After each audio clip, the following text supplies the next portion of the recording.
Hi everybody, got a few visitors out here. Let's go in the shop and I'll show you how to stabilize wood to make rings. Let's cut some Battleship New Jersey.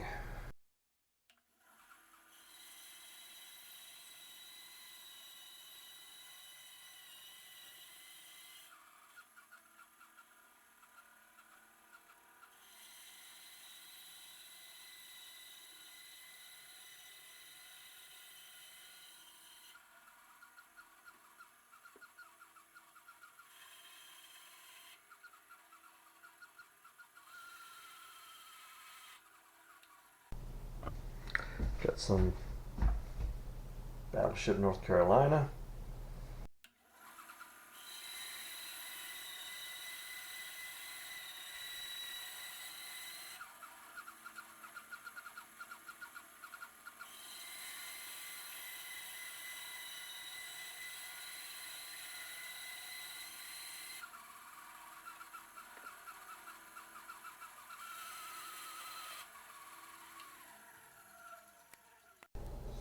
Cut some of that M1 Grand. Do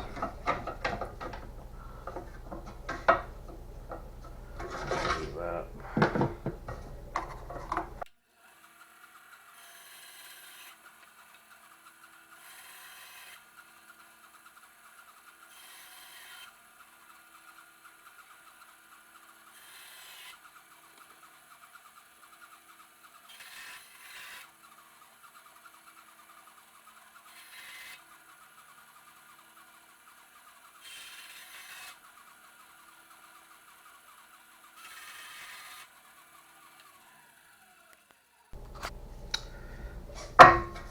Cut a few pieces of bourbon barrel.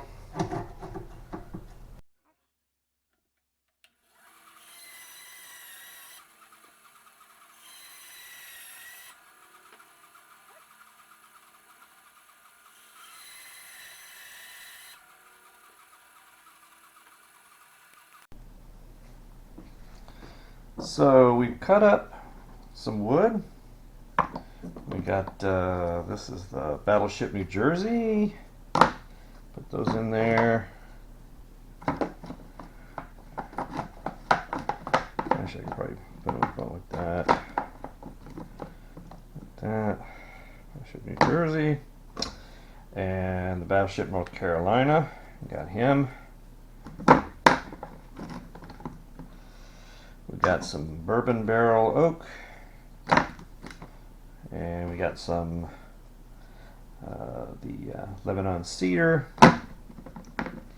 and a couple pieces of M1 Grand, all cut up. These are like little blanks. It'll make each of them make one ring. I'll turn it that way maybe.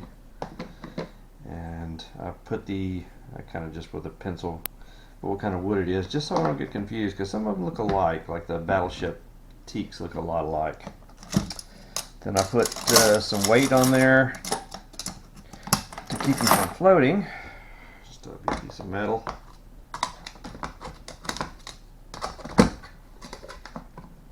To hold them down. And some chain. Just to keep anybody from floating up.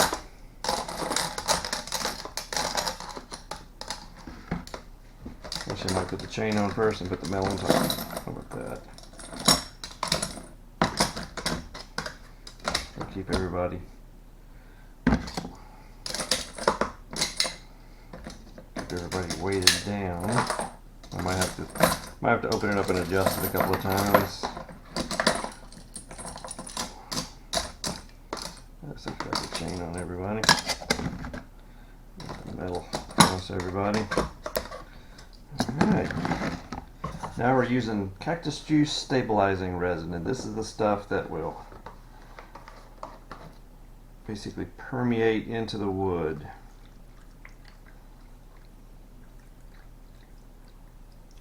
I'll make sure everybody's good and covered, and I might have to do some adjusting, keep them floating around. And we'll put them in the vacuum chamber.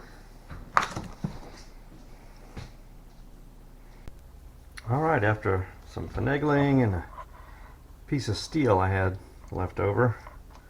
Got everybody weighed down. They're all under the cactus juice. I'm going to put on the lid and then turn on the vacuum pump. Close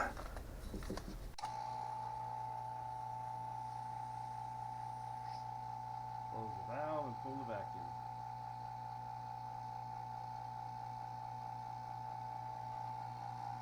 And you can see the wood is starting to bubble. And that's the air coming out of the wood.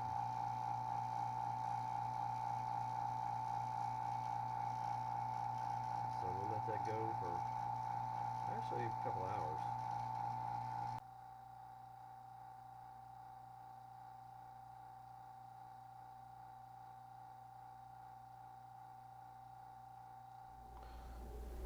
All right. Now we just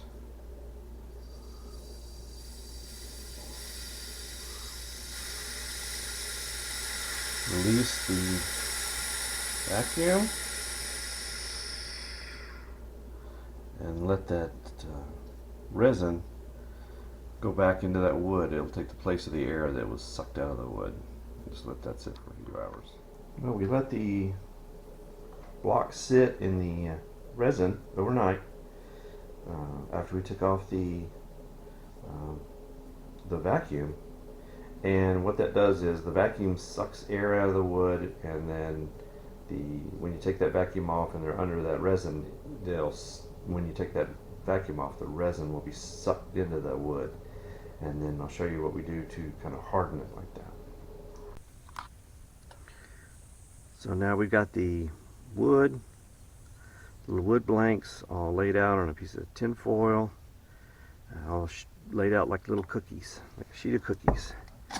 And I have a little oven, a little toaster oven, and we're going to put them in there,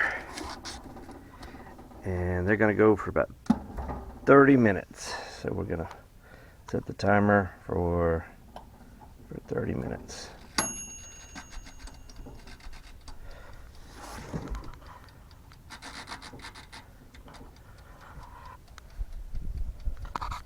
At 200.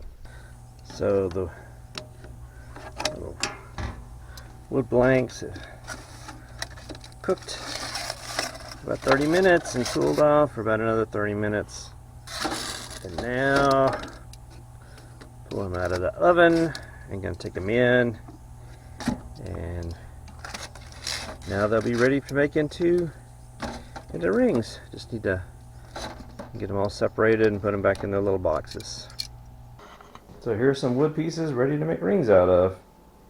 Still, some of them you see have that where some of the resin just kind of oozes out and then gets solidified on them. But whenever that'll clean up whenever I'm turning them on the lathe. One thing I did learn the hard way is for a vacuum chamber to have a vacuum chamber that has a good tempered glass cover, like I have now. I had one before that had an acrylic lid, and even though it was a 1/2 inch solid acrylic, you can see what happened after a couple of uses. It catastrophically failed, so I keep this around to remind me, these pieces. Well, thanks for watching. Just wanted to show you a little bit about the processes that I do when I'm making rings, some of the things you usually don't see.